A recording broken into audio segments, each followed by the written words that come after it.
this if you have your cell phone to hear the phones. So welcome.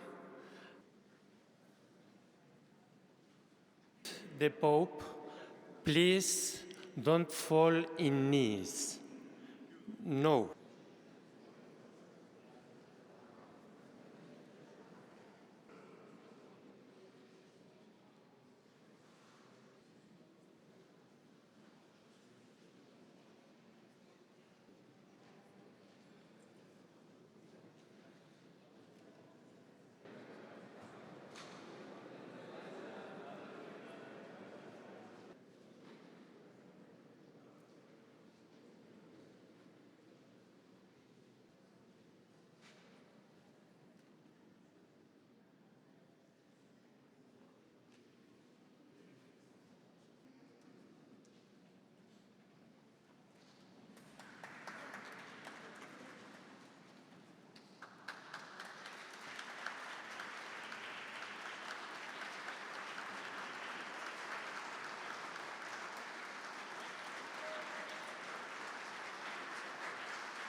La scienza oggi ha fatto passi da gigante. Possiamo accedere a terapie fino a pochi decenni fa inimmaginabili. Ma la medicina, anche quella più tecnologizzata, è sempre prima di tutto un incontro umano,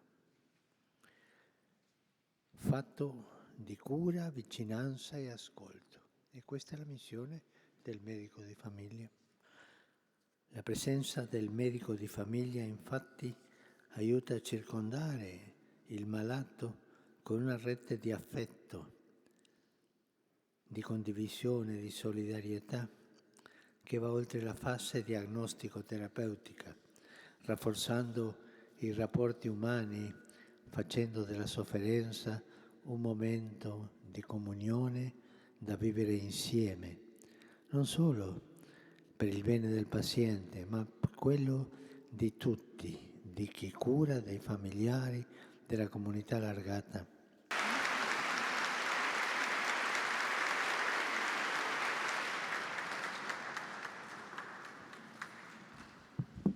Domino Vobiscum, sit nomen Domini benedictum,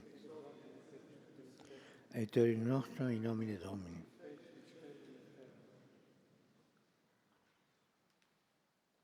Benedicat vos omnipotens Deus, Pater et Filius et Spiritus Sanctus.